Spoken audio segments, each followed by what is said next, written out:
begins with a dare. You're 12 years old, standing on the roof of your family's garage, holding a handmade parachute fashioned from a bin liner and a length of garden twine. Your older cousin is below, arms folded, grinning. "Jump," he says. You do. You hit the grass hard, the parachute having provided almost no useful service whatsoever. You lie there for a moment, winded, staring straight up at the sky as the clouds drift past in slow procession. In that moment, flat on your back with the wind knocked clean out of you, you feel something strange. The sky above you is not just sky.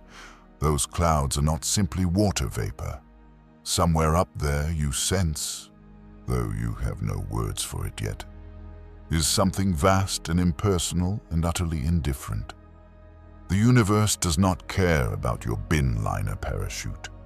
It does not care about you at all, and yet here you are, briefly and improbably alive, staring up into its face. That feeling, that mixture of smallness and wonder, never quite goes away. And it is the engine behind one of the most ambitious questions the human mind has ever dared to ask. Not simply what the universe is made of, or how it began, or even how it will end, but something more personal, more intimate, more unsettling. What exactly is time? And if we truly understood it, if we pulled it apart and peered inside, the way a curious child dismantles a clock to see the springs, could we travel through it? Could we slip backwards to yesterday or vault forward to a century we will never otherwise live to see? This is not science fiction. Or rather, it is no longer only science fiction. Over the past century, a series of extraordinary minds have nudged the answer to this question from the realm of fantasy into the realm of physics. Some of their conclusions are deeply counterintuitive. Some are frankly alarming. A few are so strange that even the physicists who arrived at them spent years wrestling with what they meant. What follows is the story of what they found. The shape of time. Imagine you are a sailor in the age before GPS, before radar, before any of the navigational technologies we now take for granted. You're somewhere in the middle of the Pacific Ocean. Around you in every direction, nothing but water, an unbroken circle of horizon, and above that, sky. You know roughly where you are because you have been counting days and estimating your speed. But you have no way of knowing what lies beyond that horizon in any direction. Those parts of the ocean simply do not exist for you. They are beyond your perception, outside your experience. Now here is a question. Does the ocean beyond your horizon actually exist? Of course it does, you say immediately. Just because you cannot see it does not mean it isn't there. The ocean doesn't flicker in and out of existence depending on whether you can perceive it. It is there whether you are looking or not.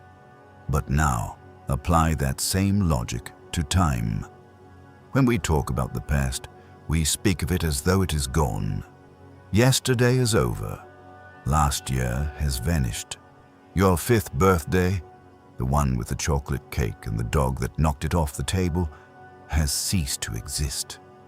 Yet by the same reasoning we applied to the ocean, this seems wildly illogical. Just because you cannot perceive yesterday does not mean it isn't there. The past didn't get switched off the moment you stopped experiencing it. It is still there, somewhere beyond your horizon. Every moment you have ever lived through still exists. It is just that you are no longer at that coordinate in time.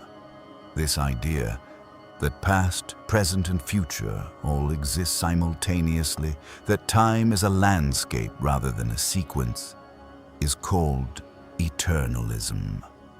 Its opposite, presentism, argues that only the present moment is real, that the future is yet to arrive, and the past has been permanently deleted. Philosophers have argued back and forth across this divide since antiquity, filling libraries with the debate. But physics has quietly been settling the argument. In 1905, a 26-year-old patent clerk in Bern, Switzerland, submitted a paper to a physics journal that would eventually rewrite our understanding of reality more thoroughly than almost any document in human history. His name was Albert Einstein, and his special theory of relativity contained, buried within its mathematics, a demolition charge aimed directly at our intuitive understanding of time. Newton, before him, had assumed that time was absolute, that somewhere in the universe there was a grand cosmic clock ticking steadily away, and that everyone and everything in the universe experienced each tick simultaneously. Tuesday at noon was Tuesday at noon for every observer, everywhere. There was a shared now, a universal present. Einstein showed that this is not how the universe works. Instead, he revealed that the measurement of time, how quickly or slowly time passes, depends entirely on how you are moving through space. Two observers moving at different speeds will genuinely, physically disagree about the timing of events. Not because of any error or confusion, but because time itself passes differently for each of them. There is no absolute clock. There is no universal now. Time is not a stage on which events play out. It is itself a player. 3 years later, Einstein's former mathematics professor, Hermann Minkowski, took this idea and drove it somewhere even more radical. Minkowski showed that space and time are not separate things, a three-dimensional stage and a ticking metronome, but are instead woven together into a single four-dimensional fabric. He called it space-time. Move through space and you affect your experience of time. The two are inseparable, two faces of the same underlying reality. This was not merely an abstract mathematical observation. It was a statement about the physical structure of the cosmos. And then came 1915 and the general theory of relativity, and things got stranger still. The elastic universe. In the summer of 1887, a pair of American physicists named Albert Michelson and Edward Morley carried out one of the most famous failed experiments in the history of science. They were attempting to detect the luminiferous ether, a mysterious medium through which light was assumed to travel, the way sound travels through air. They found nothing. The ether did not exist. Light did not need a medium. It moved through empty space at a fixed and constant speed, regardless of the motion of the source or the observer. This null result was profoundly disturbing to the physics community at the time. It meant that the universe was built differently than everyone assumed. It was one of the puzzle pieces that eventually led Einstein, almost 2 decades later, to rewrite the rules entirely. General relativity extended the earlier special theory to include gravity and acceleration, and its central insight, so strange, so elegant, so counterintuitive, was this: gravity is not a force. When you drop a ball, you might assume that some invisible hand is reaching up from the earth and pulling it down. That is Newton's picture, and it is tremendously useful for most practical purposes. But it is not, according to Einstein, what is actually happening. What is actually happening is this: the Earth's mass warps the fabric of space-time around it. It creates a curvature, a slope, a depression in the four-dimensional landscape. The ball does not get pulled down. It simply follows the natural path through curved space-time, and that path happens to lead toward the ground. Imagine a bowling ball placed in the center of a stretched rubber sheet. The sheet sags inward. Now roll a marble across the sheet and watch it curve toward the bowling ball. The marble isn't being pulled by any force. It is simply following the contour of the sheet's surface. That, in rough outline, is what gravity actually is. This is more than a philosophical reframing. It has testable consequences.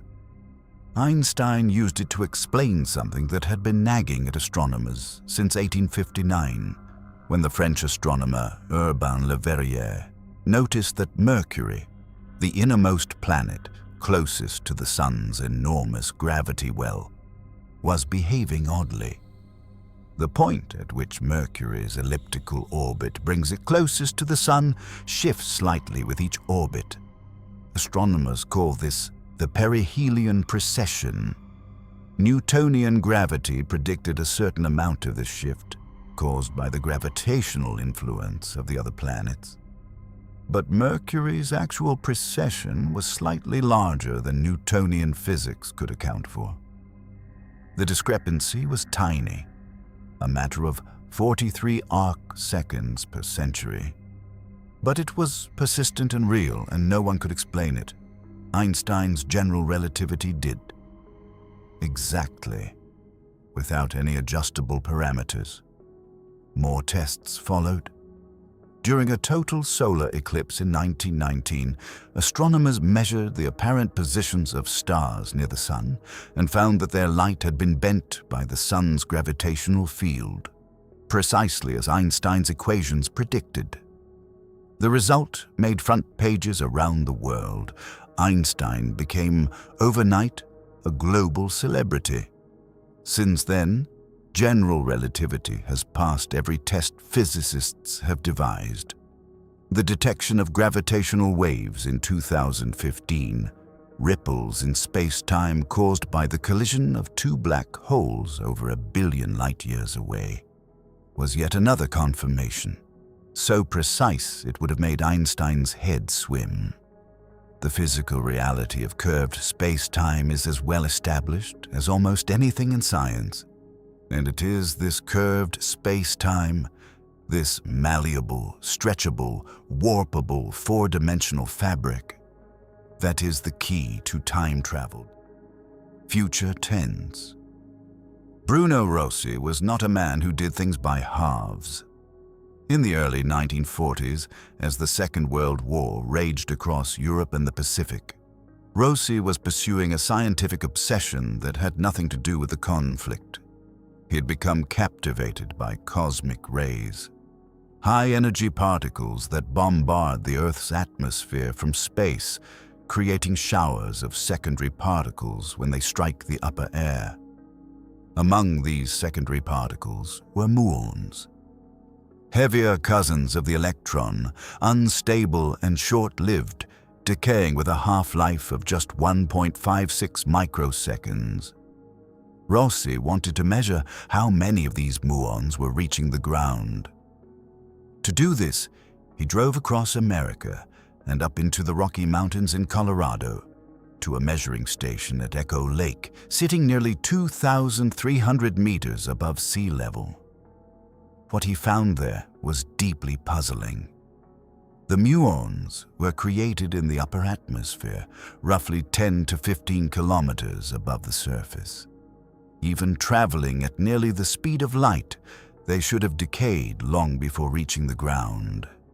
15 half-lives should have elapsed, reducing the original population to a fraction of a percent. And yet Rossi was detecting far more muons than this calculation allowed.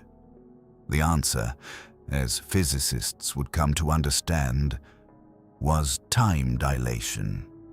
Because the muons were traveling at close to the speed of light, time was passing more slowly for them than for Rossi and his equipment at Echo Lake. From the muons' perspective, only a fraction of a second had elapsed during their journey. From the ground's perspective, much longer had passed. The muons were, in effect, traveling into our future. They were living through fewer of their own seconds per one of ours. This is not a trick of perception. It is not an illusion or a mathematical sleight of hand.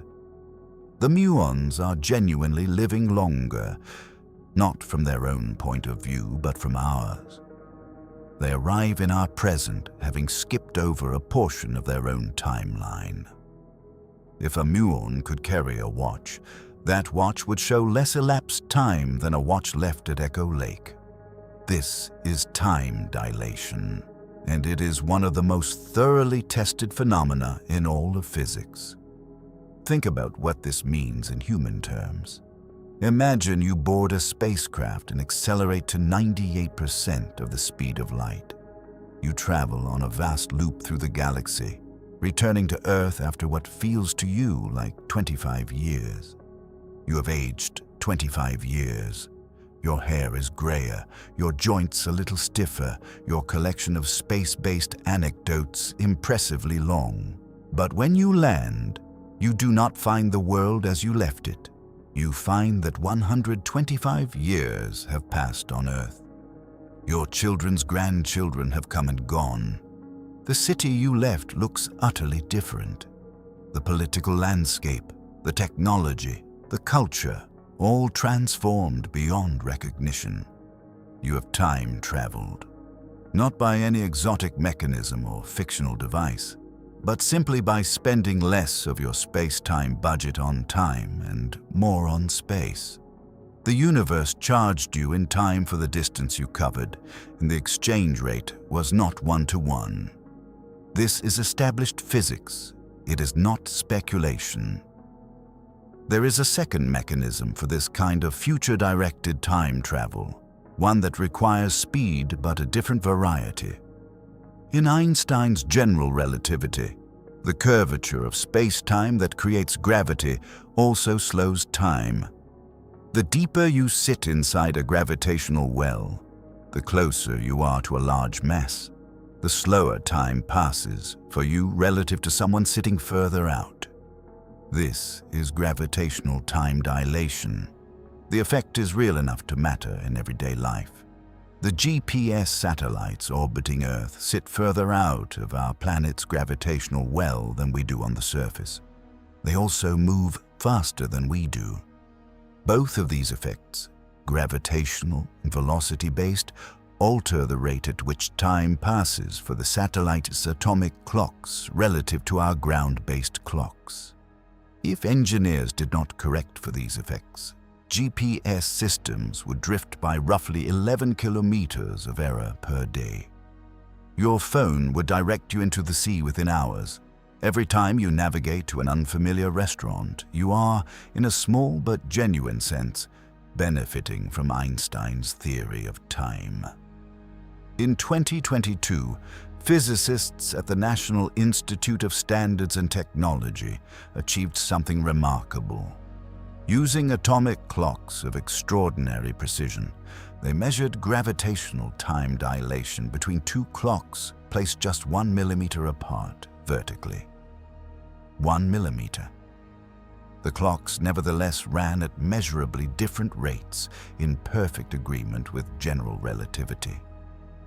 Time dilation is not something confined to distant neutron stars or theoretical black holes.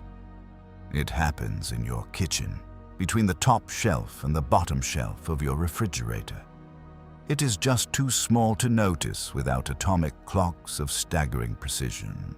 And at the extreme end of this effect, at the edge of a supermassive black hole, where space-time is so severely warped that the gravitational well is almost incomprehensibly deep, the time dilation becomes dramatic. A person who spent an afternoon orbiting close to such a black hole and then returned to Earth could find that decades had passed in their absence. They would have leapt into their future. This is no longer science fiction. It is science. Into the past.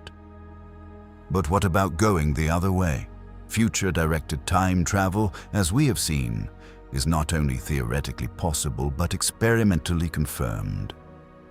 It is being done right now by every particle in the beam of every particle accelerator on Earth, by every moon raining down through the atmosphere, by every astronaut aboard the International Space Station. Backwards time travel is a different matter. The desire to revisit the past is one of the most ancient and universal of human longings. We daydream about it constantly, about undoing mistakes, revisiting moments of joy, warning our younger selves about decisions we will come to regret. The entire genre of the historical novel is, in some sense, a literature of vicarious time travel to the past. So, is it physically possible? In 1937, a Dutch physicist named Willem van Stockum published a paper that was so dry in title and so technical in content that it might have been expected to vanish without trace into the vast archive of forgotten academic literature. It was called, with all the romance of a tax form, on the gravitational field of a distribution of particles rotating about an axis of symmetry. And yet within its densely mathematical pages was something extraordinary. Van Stockum had been working with the equations of Einstein's general relativity, equations so complicated that only a handful of exact solutions are known, each one describing a specific and simplified model of curved space-time. His particular model involved an infinitely long, infinitely dense rotating cylinder of matter. And when he worked through the mathematics of how particles would move in the space-time around this object, he found something that made him pause. The mathematics allowed closed time-like curves. To understand what this means, recall the concept of a world line, the path that any object traces through four-dimensional space-time as it moves through space and progresses through time. For any ordinary object, this world line moves broadly forward through time. The past is behind you along the line, the future ahead. A closed time-like curve is a world line that loops back on itself. Follow it far enough forward through time, and you arrive back at your own past. You become, quite literally, your own history. Van Stockum's rotating cylinder created regions of space-time where such loops were geometrically possible, where the structure of space-time itself permitted a path through it that returned to its own origin. Einstein's equations, the very equations that had passed every experimental test thrown at them, did not forbid this. The door to the past was not, at least mathematically, locked. But there was a catch. And in the physics of time travel, there is always a catch. Actually following one of these closed time-like curves, actually making the loop rather than merely knowing it existed and the mathematics, appeared to require something deeply problematic. It seemed to require traveling faster than the speed of light. The speed limit. The speed of light, approximately 300,000 kilometers per second, is not simply a speed at which light happens to travel. It is a fundamental feature of space-time itself. It is the universe's absolute speed limit baked into the structure of reality, and it is, on the face of it, an impenetrable barrier. Here is why. Einstein's special theory of relativity tells us that as an object with mass accelerates, it gains energy. But energy and mass are equivalent. This is what E equals mc squared means. So gaining energy means gaining mass, and a heavier object requires more energy to accelerate further. As you approach the speed of light, you grow heavier and heavier, requiring ever greater amounts of energy just to inch your speed incrementally upward. By the time you reach the speed of light, you would have infinite mass and would require an infinite amount of energy to travel any faster. Infinite energy is not available. Not here, not anywhere in the universe, and so the light barrier holds. Except, and here is where the story gets interesting, there may be ways to reach the past without technically breaking the speed of light at all. In 1974, the American physicist Frank Tipler decided to take Van Stockham's idea seriously and work through its consequences more carefully. He examined what would happen if you had a cylinder of matter. Not infinitely long, as Van Stockham had assumed, but merely very, very long, rotating at extraordinary speed along its axis.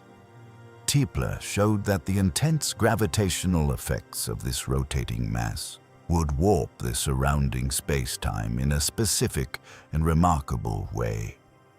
The light cone, the region of space-time that any given point in the universe can causally influence, would gradually tilt. And if the tilting was severe enough, a traveler following a precise spiral path around the cylinder could find that their future light cone tilted sufficiently backward that closed, time-like curves were accessible. A path to the past without faster-than-light travel. Tipler's cylinder was not a tidy, practical solution. It required something on the order of 10 solar masses, compressed into a rotating structure and spinning at billions of rotations per minute. The engineering challenges involved are, to put it diplomatically, formidable. Later, Stephen Hawking pointed out that making the mechanism work with a finite rather than infinite cylinder would likely require enormous quantities of something called negative energy, a quantum mechanical phenomenon we will return to shortly. But the point was not the practicality. The point was the principle. The equations of physics, the very equations we used to design the satellites that guide your afternoon drive, seemed to permit a route to the past. The wormhole. On a warm California afternoon in 1985, the astronomer Carl Sagan picked up the telephone and called his friend Kip Thorne.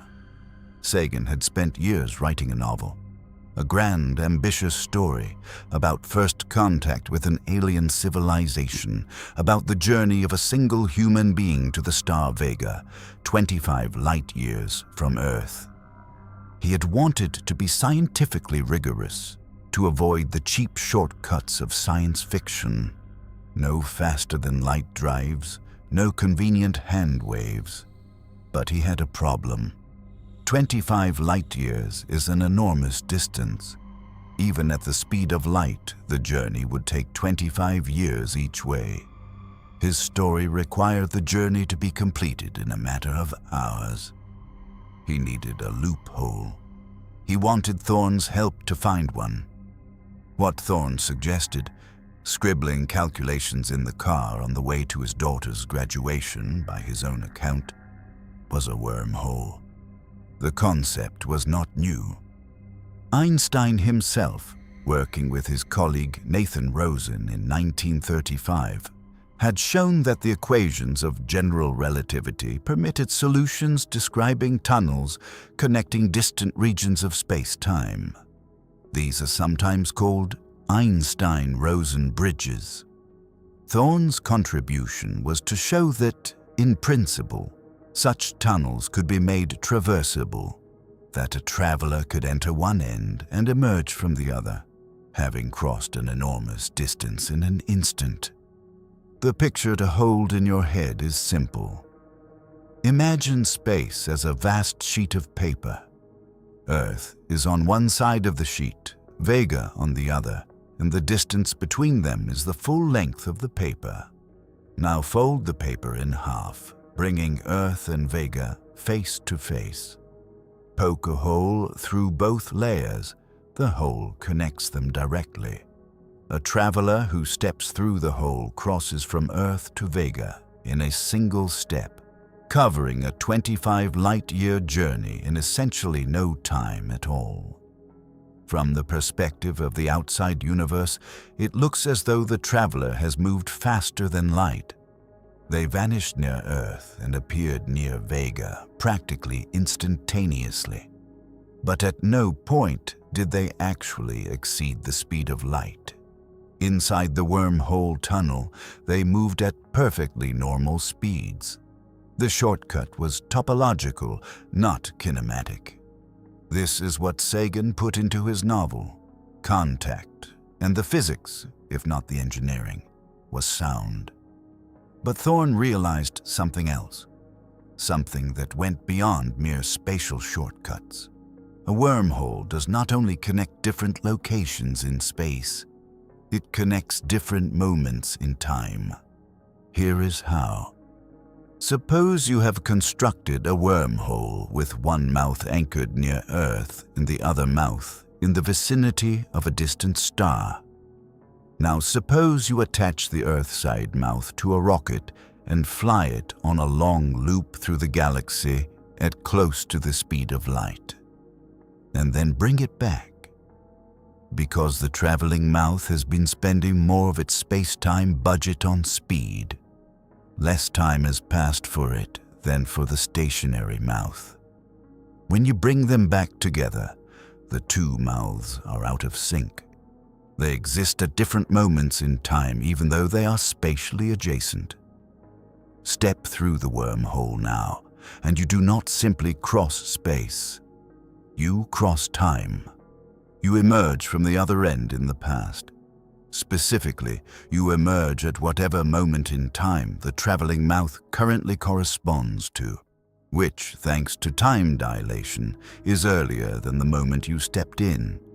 It is, in principle, a time machine. The catch, and once again, there is always a catch, is stability. Any real wormhole, if one could be created at all, would be deeply unstable. The gravitational attraction of anything passing through it would pull its mouth together, collapsing the tunnel before a traveler could complete the journey. To keep it open, you would need something that generates negative pressure, something that pushes outward rather than pulling inward. Physicists call this exotic matter, and they often invoke negative energy as the theoretical mechanism, which brings us to the quantum world. The quantum vacuum. Empty space is not empty. This is one of the most counterintuitive conclusions of quantum mechanics, the theory that describes the behavior of matter and energy at the subatomic scale. Developed in the early 20th century through the work of Werner Heisenberg, Niels Bohr, Erwin Schrödinger, Paul Dirac, and many others, quantum mechanics overturned our picture of reality at its most fundamental level. One of its central results, derived from the Heisenberg uncertainty principle, is that there is no such thing as a state of zero energy. Even the vacuum of empty space has a ground state energy, and fluctuations above this ground state are constantly occurring. Pairs of so-called virtual particles pop into existence. One a particle and one its antiparticle borrow energy from the vacuum and then annihilate each other and return the borrowed energy within an extraordinarily short time. Short enough that the uncertainty principle permits it. This is not speculation. The Casimir effect provides direct experimental evidence for vacuum fluctuations. Place two uncharged metal plates close together in a vacuum, and they will be pushed toward each other by the pressure of virtual particles. The effect has been measured. It is real. Now, these vacuum fluctuations occasionally cause the local energy density to drop momentarily below zero, below the energy of the vacuum itself. Negative energy, briefly and locally, is a genuine phenomenon permitted by quantum mechanics. This is potentially significant for wormholes, because the kind of exotic matter needed to keep a wormhole open might in principle be related to these negative energy states. The challenge is scale. Quantum mechanical negative energy exists in vanishingly small regions for vanishingly short times. Scaling it up to something that could prop open a wormhole large enough for a human being to walk through represents an engineering challenge of genuinely cosmic proportions. Physicists are, to put it gently, not optimistic about the near-term prospects. But once again, the principle is what matters. There is nothing in the fundamental laws of physics that categorically forbids the existence of the exotic matter that wormhole stability seems to require. It is a question of engineering, not of physics. Cosmic strings and quantum tangles. In 1991, a physicist named J. Richard Gott was thinking about cosmic strings. Cosmic strings are hypothetical one-dimensional defects in the fabric of space-time. Relics, potentially, of the extreme conditions that prevailed in the universe's first moments. They would be unimaginably thin, narrower by many orders of magnitude than a proton, but inconceivably dense. A single centimeter of cosmic string, if they exist, would weigh billions of tons. Gott showed that if two cosmic strings were moving past each other at a high speed, the space-time geometry around them would be distorted in a specific way. A traveler who followed a precisely calculated path around both strings, looping first around one and then the other, would experience a tilting of their local light cone. Do it correctly, and you could emerge from the journey before you began it. Another route to the past. Another closed time-like curve, made without explicitly exceeding the speed of light. Gott's cosmic strings have not been detected. Whether they exist at all is an open question in cosmology, but their theoretical possibility added another entry to a growing list of mechanisms that seemed, at least in the equations, to permit backward time travel. There is one other avenue that physicists have explored, and it is perhaps the strangest of all. Quantum entanglement is a phenomenon in which two particles become linked in such a way that the quantum state of each is instantly correlated with the state of the other, regardless of the distance between them. Measure the spin of one entangled particle, and you instantly know the spin of its partner, even if that partner is on the other side of the galaxy. Einstein famously disliked this idea, calling it spooky action at a distance. He hoped it would turn out to be an illusion, a gap in quantum theory that would eventually be papered over by a deeper understanding. It was not. Experiments conducted from the 1970s onwards, culminating in experiments that won the 2022 Nobel Prize in Physics, confirmed beyond any reasonable doubt that quantum entanglement is real. The correlation is instantaneous. It appears to violate the cosmic speed limit.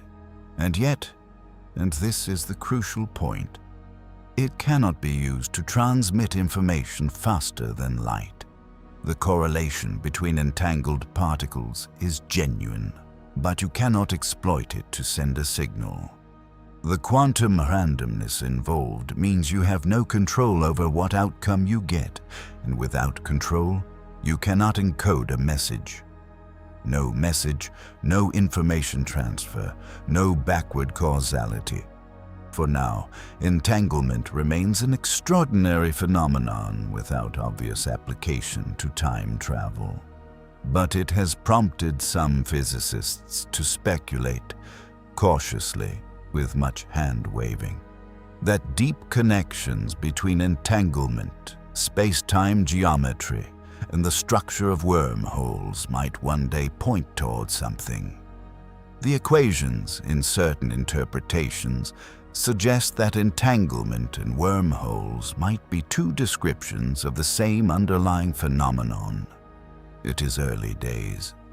But physics has a long history of wild-sounding speculations becoming established fact within a generation.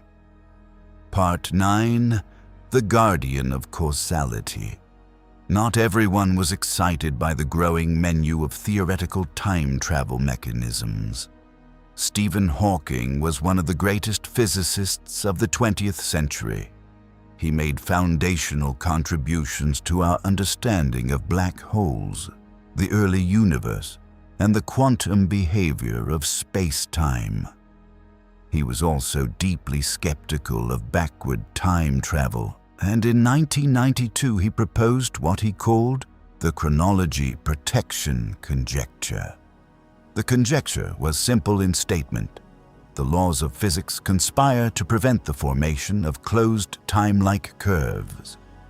Backward time travel does not happen, not because we lack the technology, but because the universe itself is arranged to prevent it. Hawking's argument rested on what would happen to the vacuum fluctuations we discussed earlier. Those virtual particle pairs that pop in and out of existence, in the vicinity of a nascent, closed, time-like curve. As the time loop began to form, these fluctuations would pile up on themselves, each pass around the loop adding to the energy density until, just before the loop closed, a runaway cascade of energy would occur. The wormhole, or the rotating cylinder, or whatever mechanism was being used to create the time machine, would be destroyed by its own quantum fluctuations before it could complete its formation. The universe, Hawking seemed to be saying, was self-correcting. It would not permit time machines.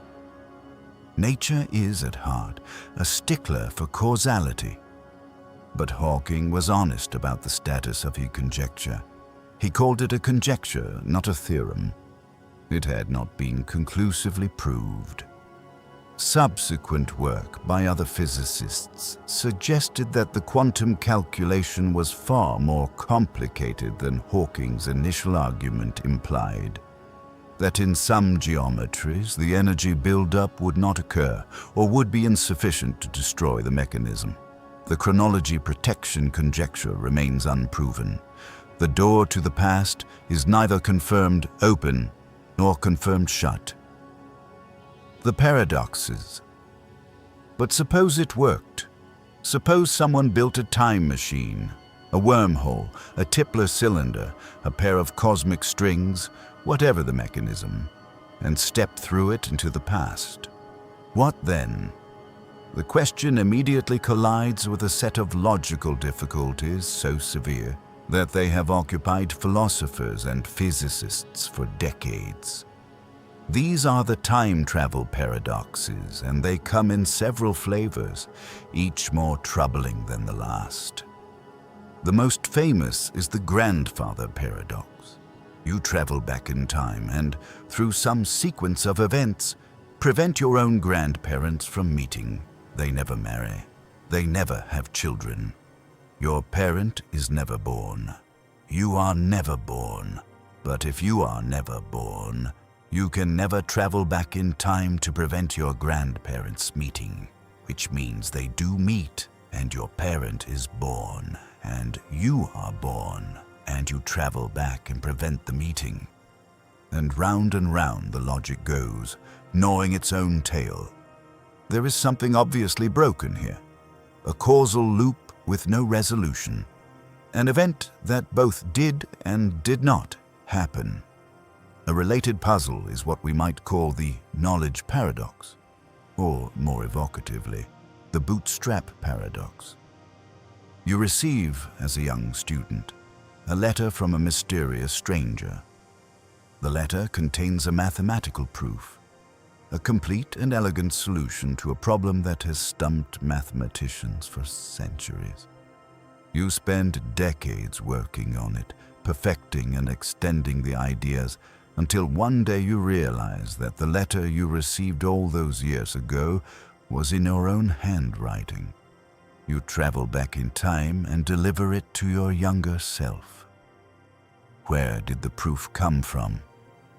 Not from your younger self, who received it from the older version of you. Not from the older version of you, who learned it from the letter given to the younger version of you. It seems to have materialized from nowhere. Information without origin, a thought without a thinker. The bootstrap paradox is in some ways less viscerally alarming than the grandfather paradox. No one dies. No contradictions are forced. But it is philosophically profound.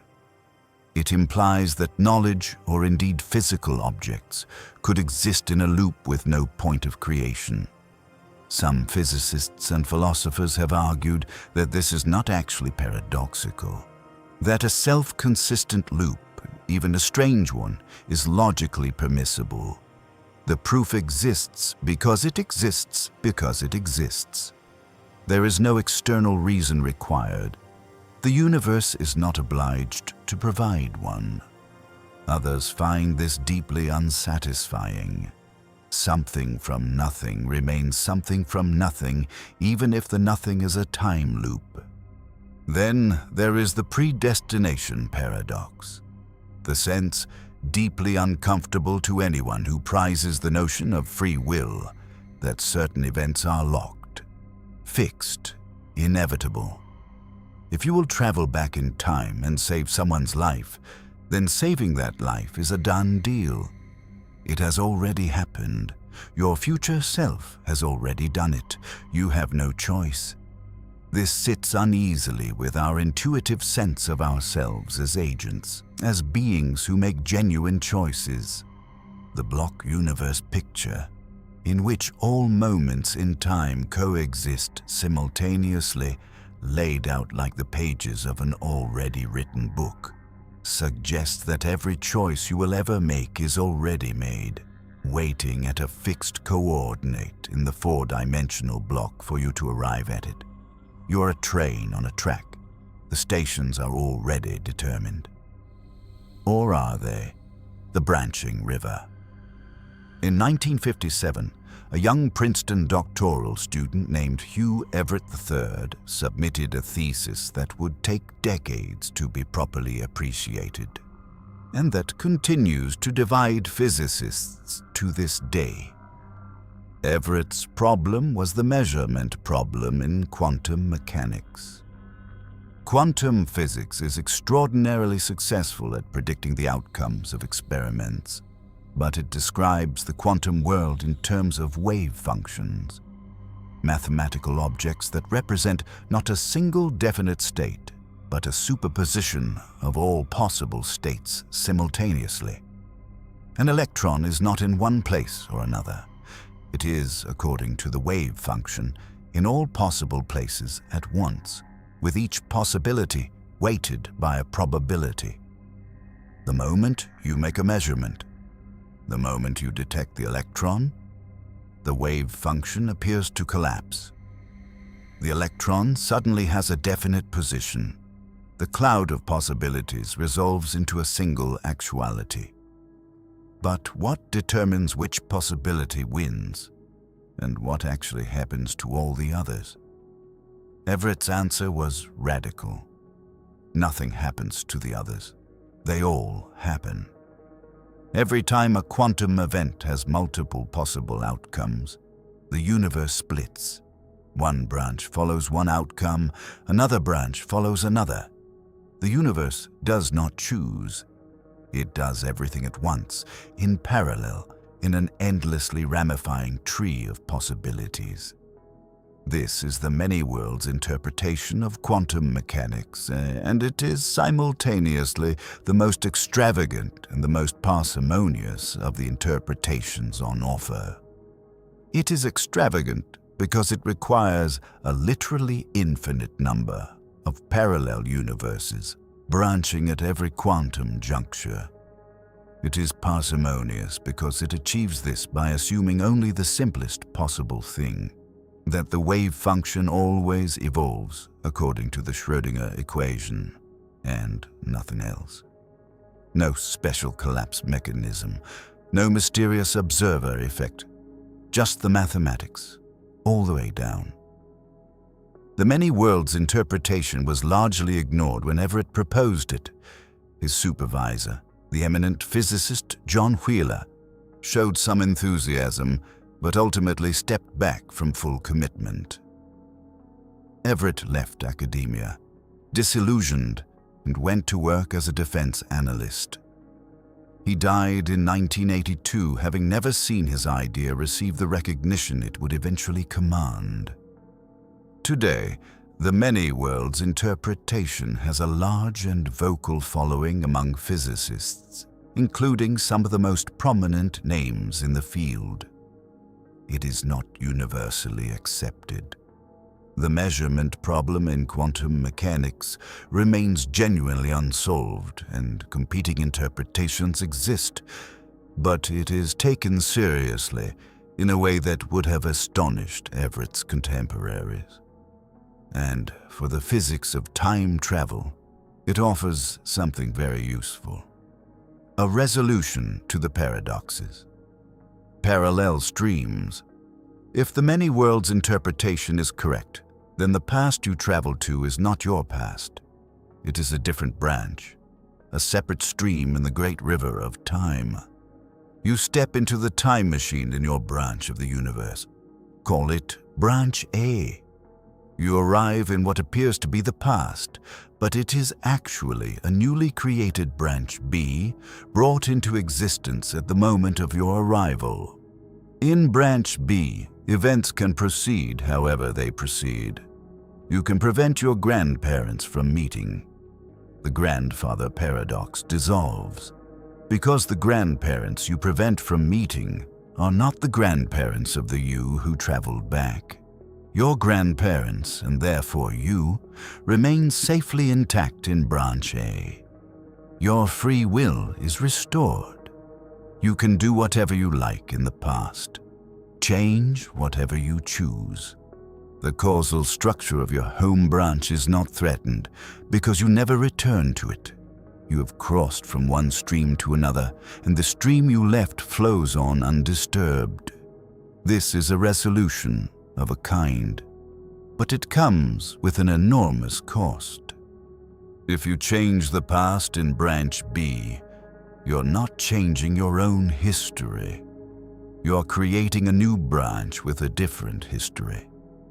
Your own branch, with its own version of events, continues exactly as it would have without your intervention. The version of your grandfather who is about to make a terrible mistake that ruins his life is still going to make that mistake. In your branch. You can only help the version in the branch you travel to, and you can never go home. Once you step through the time machine into Branch B, the Branch A you came from continues on without you. If you attempt to return to the present, you return to Branch B's present, a future that might look superficially similar to your own, but is subtly or dramatically different depending on what you changed. There is something poignant about this, the ultimate time traveler's dilemma. You can change the past, but not your own past. You can save someone, but not someone who matters to you in the way you hoped. Every trip backward is a one-way door into a world almost like your own, but never quite the same. In 2020, 2021, and 2022, the physicists Barbara Shechelj, Jared Wogan, and Jacob Hauser published a series of papers examining exactly this kind of scenario using toy models. Simple systems, like colored balls passing through hypothetical time machines that captured the essential logical structure without the impossible engineering. They showed that many of the paradoxes that arise in single timeline time travel, cases where the self-consistency principle breaks down and contradictions emerge, could be resolved if you allow for branching timelines in the many worlds manner. The mathematics worked, the logic was consistent.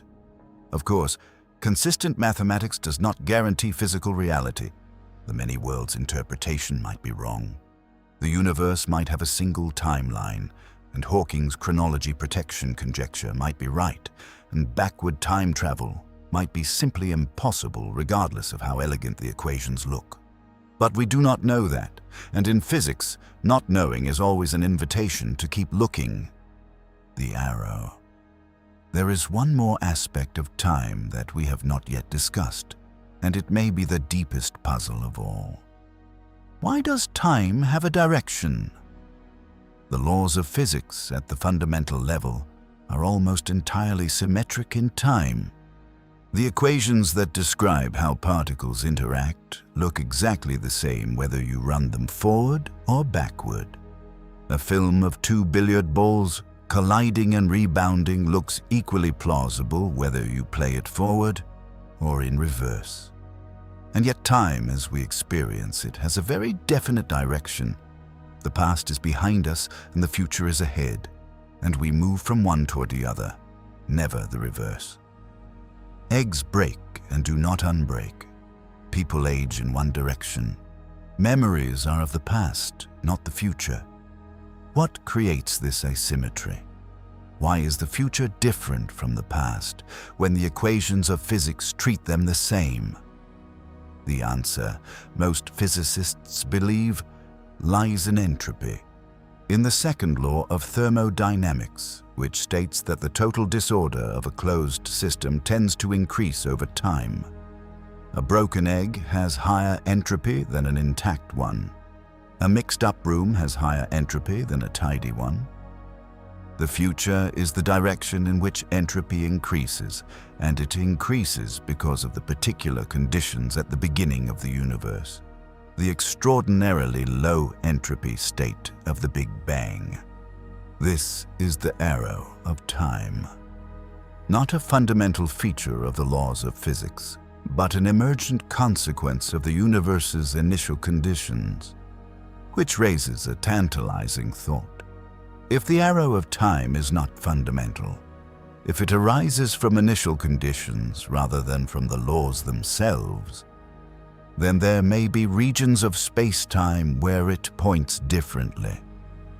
Near a closed, time-like curve, for instance, the local structure of space-time is contorted in ways that might allow the thermodynamic arrow of time to run backward, at least locally.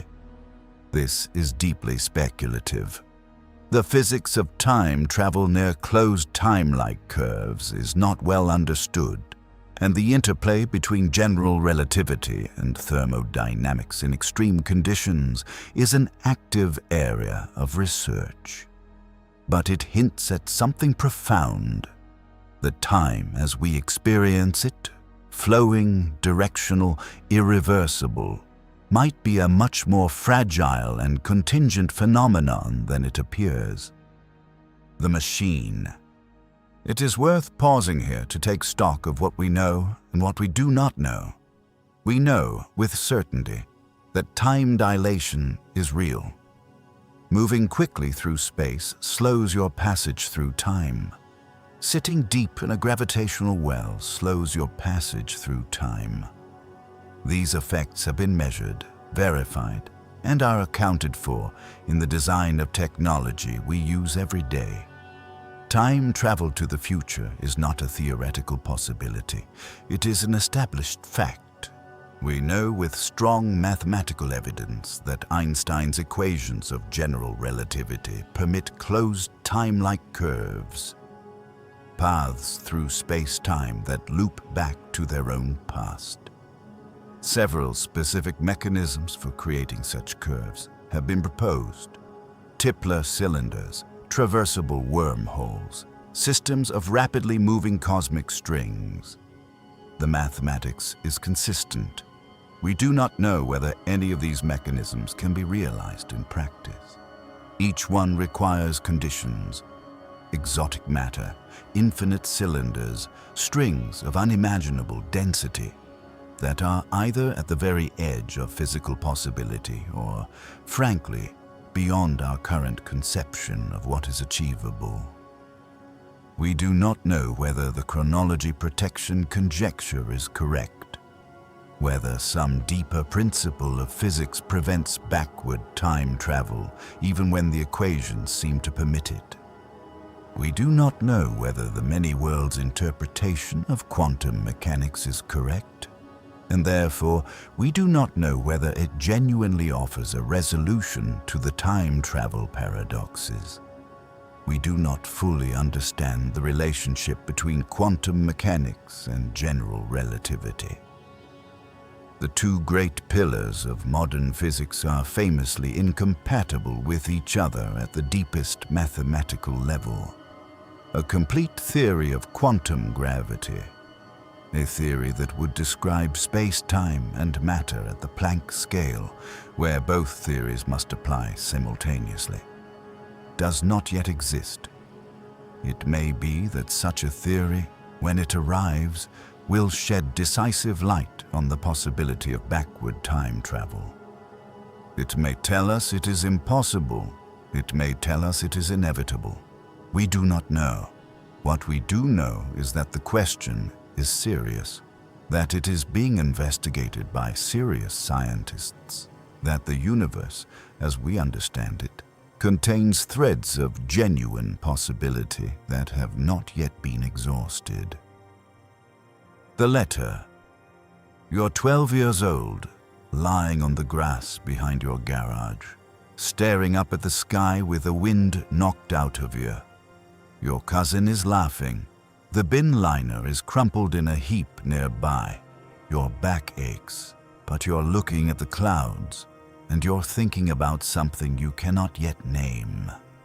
One day, decades from now, after a long and winding journey through equations and experiments and late nights and wrong turns and occasional moments of extraordinary clarity, you will have a name for it. Several names. Space-time, closed time-like curves, time dilation, the block universe, the arrow of entropy. You will understand, in a way that your 12-year-old self cannot yet articulate, that the sky you are staring at is not simply above you. It is around you. You are inside it. You are a brief and improbable knot of world lines, woven together in 4 dimensions, moving through the block universe at exactly 1 second per second, carried downstream along the river of time with no need to paddle. You will understand that the river has banks you cannot see, that somewhere upstream your ancestors are still frolicking in the current, every bit as real as you are now, that somewhere downstream your descendants are already swimming, that the water you inhabit right now has not disappeared simply because you cannot see the bends behind you. And you will understand. This is the part that will keep you up at night, the part that never stops being strange, that the universe may, in principle, contain paths that loop backward through this river, routes that allow the downstream to reach back and touch the upstream, mechanisms inscribed in the very equations that describe the curvature of space and the warping of time, that hint at the possibility of something that sounds impossible and yet cannot, as yet, be definitively ruled out.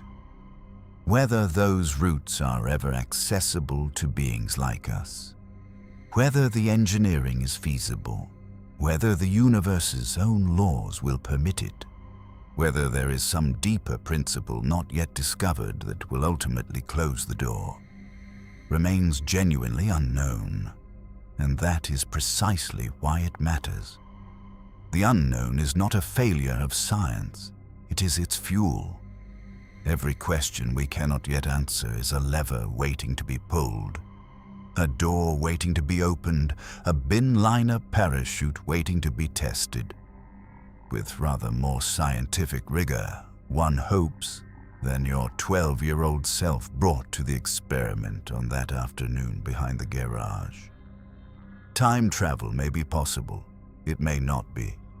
The honest answer, as of now, is that we do not know, but we are looking. And the looking is the thing. You've been watching the entire history of the universe. Don't forget to like and subscribe, and leave a comment to tell us what you think. Thanks for watching, and we'll see you next time.